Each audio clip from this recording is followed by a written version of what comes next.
समाज के ज़्यादा लोग इस बात को भी मानते हैं कि मुस्लिम ज़्यादा आक्रामक और ज़्यादा खूंखार होते हैं क्योंकि वो मांस मटन का उपयोग ज़्यादा करते हैं। इसी से जुड़ा हुआ एक और मुद्दा गाय के मांस का भी है कि भाई हिंदू तो गाय की पूजा करता है और मुसलमान गाय को खाता है। ये मुद्दा भी कई लोग उठाते हैं। अब इसको हम दो धरातल पर देख सकते हैं।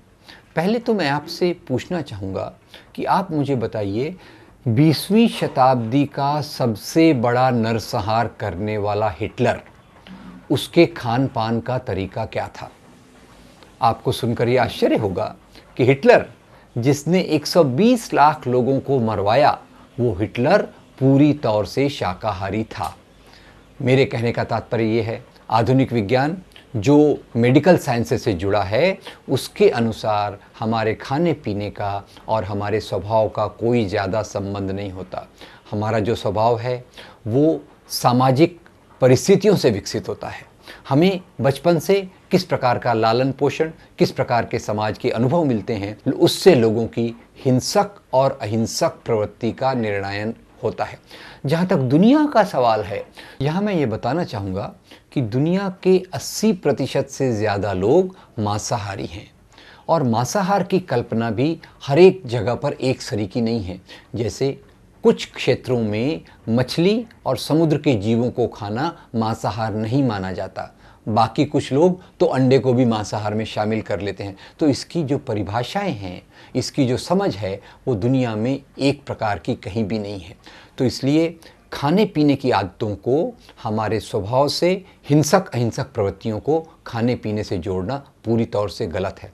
और एक बात इसमें देखिए, क्या कोई व्यक्ति हमेशा अहिंसक या हिंसक होता है?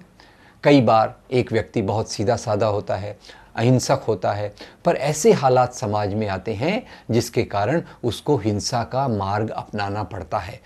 और ये बात हम में से कईयों के साथ सच लागू हो सकती है, इसमें कोई विशेष बात नहीं है। अब जहाँ तक सवाल आता है गाय को माता मानने का और मुसलमानों को गाय का खाने का, एक बात मैं स्पष्ट कर दूं कि मुसलमानों ने गाय का मांस खाना ही चाहिए, इस प्रकार का कोई बंधन नहीं है। और ये देखिए कि दुनिया में गाय के मांस का सबसे अधिक सेवन जो होता है वो अमेरिका, यूरोप और ऑस्ट्रेलिया जैसे देशों में होता है। जैसे भारत में रोटी, ब्रेड एक आम खाने की चीज़ है, वैसे अमेरिका, यूरोप और ऑस्ट्रेलिया में गाय का मांस सबसे प्राथमिक भोजन है। तो क्या हम उन लोगों से नफरत करेंगे जो इन देशों में रहते हैं और गाय का मांस खाते हैं? मेरा तो मानना ये है कि मैं दूसरों के खाने पीने की आदतों का आदर करूं और दूसरे लोग मेरा आदर करें। और इसके लिए सबसे अच्छा उदाहरण हमें जो मिलेगा वो महात्मा गांधी के जीवन से है। अब ये मुझे बताने की ज़रूरत नहीं है कि महात्मा गांधी 20वीं शताब्दी के महानतम अहिंसक के मानने वालों में रहे हैं। गांधी जी के सेवाग्राम आश्रम में एक बार उनके मुसलमान दोस्त का बेटा आया। उस दोस्त के बेटे ने आते से ही बापू के पैर पकड़े और कहा, बापू नमस्ते। जैसे ही उस लड़के ने उनके पैर पकड़े, गांधी जी को याद आ गया, अरे आज तो ईद का दिन है और ये लड़का मुसलमान है। तो उन्होंने उस लड़के को कंधे से पकड़कर ऊपर उठाया और अपने गले से लगाया और कहा, बेटा ईद मुबारक। और जैसे ही गांधी जी कह रहे थे ईद मुबारक, तुरंत उनके दिमाग में आया, अगर ये लड़का आज अपने घर में होता तो ये मटन खा रहा होता, मटन का आनंद ले रहा होता, क्योंकि वो मेरे आश्रम में है और हमारे यहाँ एक अतिथि को देवता समान माना जाता है, अतिथि देवो भव।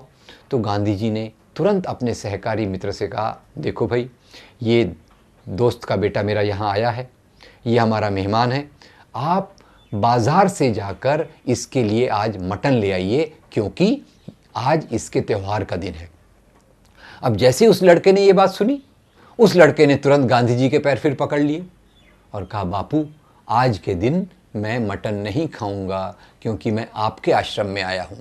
तो दोस्तों, एक दूसरे के साथ कैसे रहने का ये उसकी एक आदर्श मिसाल है। हम दूसरों की भावनाओं का आदर करें, दूसरे हमारे भावनाओं का आदर करें। जब हम इस आधार पे दूसरों के साथ नफ़रत करते हैं तो नफ़रत का जवाब नफ़रत से ही मिलेगा और उससे समाज में एक प्रकार से संकट पैदा हो सकता है। अब एक और बात बार बार कही जाती है कि मुसलमान बहुत दकियानूसी होते हैं, अपने धर्म पर बहुत चिपके रहते हैं, वो गंदे होते हैं और साथ साथ रहते हैं।